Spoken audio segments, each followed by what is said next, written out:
Today I'd like to talk primarily about uh, the various types of bipolar disorder. When we're talking about mood disorders, we've already gone through the types of depression. Now I'd like to talk about the types of bipolar and their subtypes.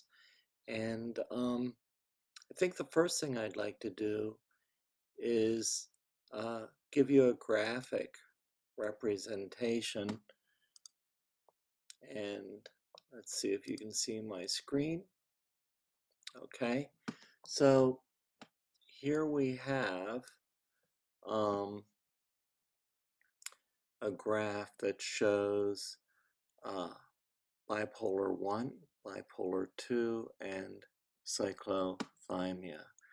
And over here we have basically depression, euthymia, and hypomania, and then mania.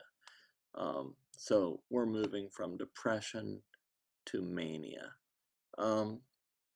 So the interesting thing, and I'll go over all of the different types of bipolar, but bipolar 1, notice the chart here.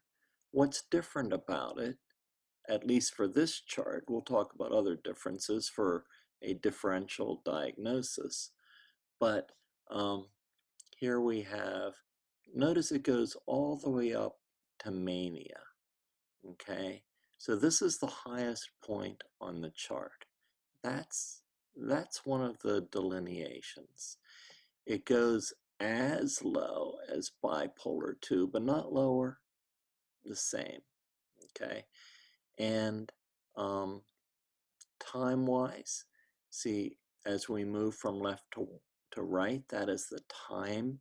Now, timing, I know, is different for each individual, but it looks like it takes a little longer to reach that height of mania, takes a little longer to level out.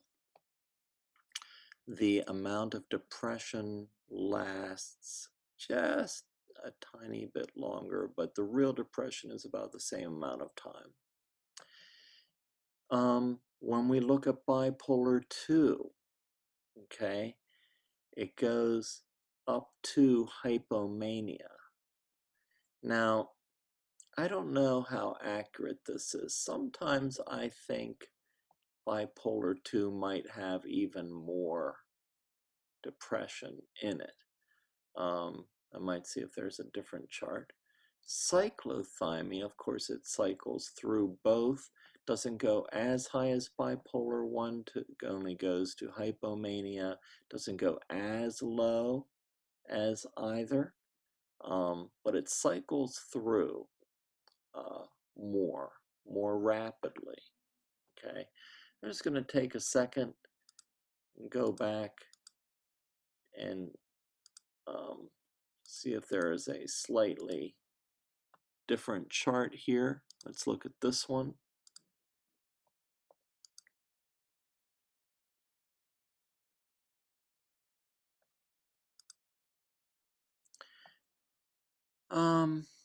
Yeah, that looks about the same.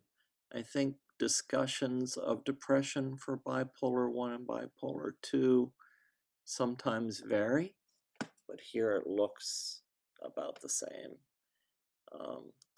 Okay, so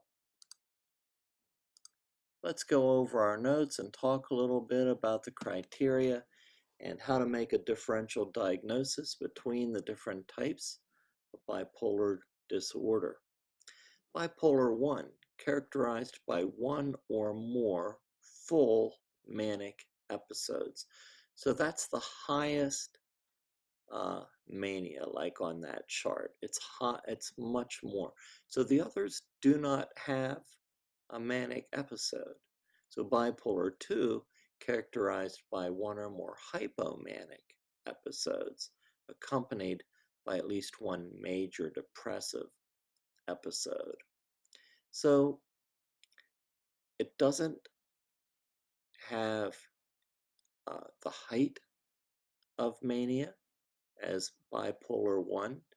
Major depressive, You know, I do think that is often emphasized a little more with bipolar 2, but that's a nuance, all right? Um, but so bipolar 1, you're really looking at emphasized manic episodes. Bipolar 2, not quite so manic, hypomanic, also focused on major depressive, cyclothymic, at least 2 years. That's fairly long term, at least 1 year in children and adolescents, of numerous periods of hypomanic symptomology.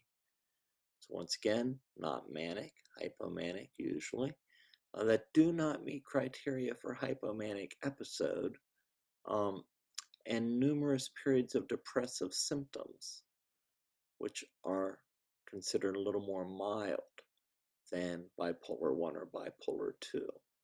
Um, it may cycle through rapidly, or they may last longer periods of time. The time periods of the cycles change depending on the individual. And then there's other specified bipolar and related disorders. But that really points out the difference, and you can have specifiers as well. So mild, moderate, severe, with or without psychotic features. Catatonic, remember we talked about that in when we discussed depression. There could be a postpartum onset. And I think that has a lot to do with the chemical makeup changing before pregnancy, during pregnancy, and then after pregnancy. Um, Chronic melancholic features, atypical features, or non-typical features. Patterns, longitudinal course specifiers with and without full inter-episode recovery. I think it's important to outline, to make a chart with the client. Like, I outline charts with clients. We make our own chart, and we usually scale of 1 to 10 or something like that as far as depression and mania.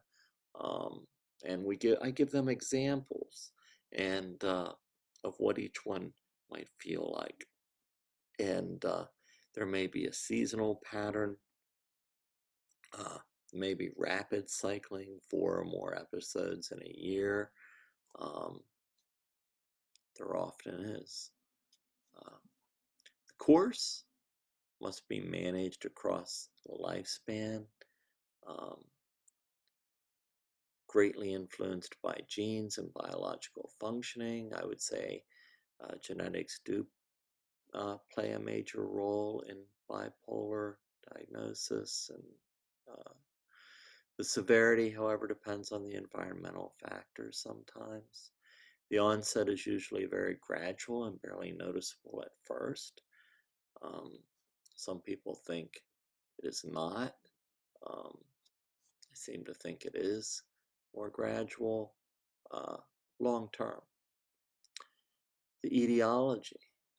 Suicide may occur in 10 to 15% of the diagnosed population of bipolar 1. That is a high percentage. Actions of abuse or violent behavior may occur in the manic episodes. Failure in school, divorce, common. Substance abuse is also common. Onset after the age of 40 may be connected to a general medical condition. I think this usually occurs earlier than 40 in most cases.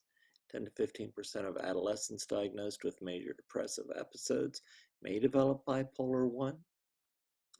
This disorder is equally common to both men and women.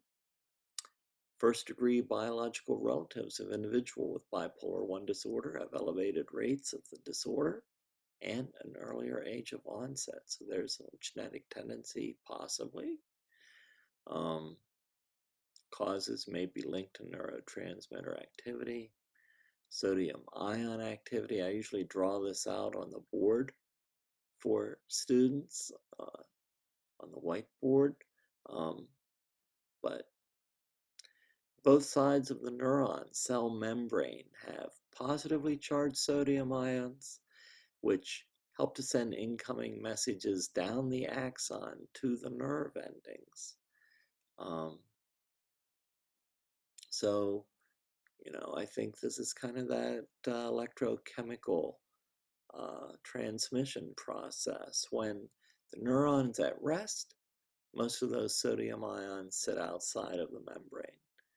When the neuron is stimulated, the ions travel across that to that inner side.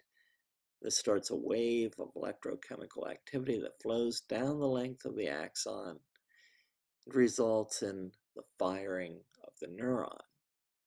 This is followed by a flow of potassium ions from the inside to the outside of the neuron, helping it to return to its resting state. You usually see this ion activity as pluses and minuses when they are either stimulated or at rest. Some of the research believe that misfiring of these neurons may result in bipolar symptoms. Here's the interesting thing. When they look at this firing, and we're also talking about dendrite connections, of course. So when these fire, moves up, and the dendrites make connections with other dendrites and other neurons. So if there's a lot of firing going on, there may be mania. And when people use certain drugs, it really increases the firing of these neurons. And people are thinking, oh, this is so creative, everything's connected. Really, it's just a lot of misfiring going on and mistaken connections between the dendrites. So you can kind of mimic bipolar symptomology with a lot of drugs, talking like marijuana or meth, a lot of different drugs. So treatment, mood stabilizers. One of the original ones was lithium. I always caution lithium because it can create blood toxicity, could also harm the thyroid and cause all kinds of other problems. I've seen it given to younger people. I would never recommend it for younger people unless, it's severe symptomology and everything else has been tried. Then there's anticonvulsants like Proax and atypical antipsychotics like risperidone. That's the most common right now, as far as I know, the atypical antipsychotics. And we don't really understand how those work or the impact they have over long periods of time, but they are the most prescribed. I can tell you that if you remember that original movie we watched, The Overmedicated Child, they talked about how there was this transition from diagnosing younger people with ADHD, and a psychologist or psychiatrist said, oh, a lot of these people are misdiagnosed. They should be diagnosed bipolar. And then there was this whole movement from diagnosing young people with ADHD to bipolar. And that became a prominent diagnosis. A lot of times there's a movement from depression to bipolar as well. Ironically, there was also a development by pharmaceutical companies of atypical antipsychotics and a recommendation that they be used for bipolar disorders. right around the same time that diagnosis transition occurred. All of those drugs were uh, still under patent. So there was a big shift from lithium to atypical antipsychotics. Make what you want of that. Um, I do believe atypical antipsychotics work better and are usually safer than lithium. Lithium was once considered the first-line treatment because of its ability to decrease mania and stabilize mood. There have been no randomized placebo-controlled studies of lithium on youth published, and open trials have shown that on average, only 38% of youth have responded to lithium. Lithium has also been associated with side effects such as nausea, weight gain, headaches, diabetes, and thyroid dysfunction. Atypical antipsychotics are becoming the most frequently prescribed medication for youth with bipolar disorders. There was a point when I had just started practicing that we would never prescribe lithium to anybody under 18. That has changed. The reason for that was because of the blood toxicity levels. Weight does not change as much over 18, so the body mass index doesn't change as much, but there are big changes in body mass index and personal growth up until the age of 18 at least, if not past that. So you do have to get blood tests fairly often to make sure there's no toxicity. All right. I know you've got a lot of other stuff going on this week for the class, so I'm going to cut this short right now, and have a good week.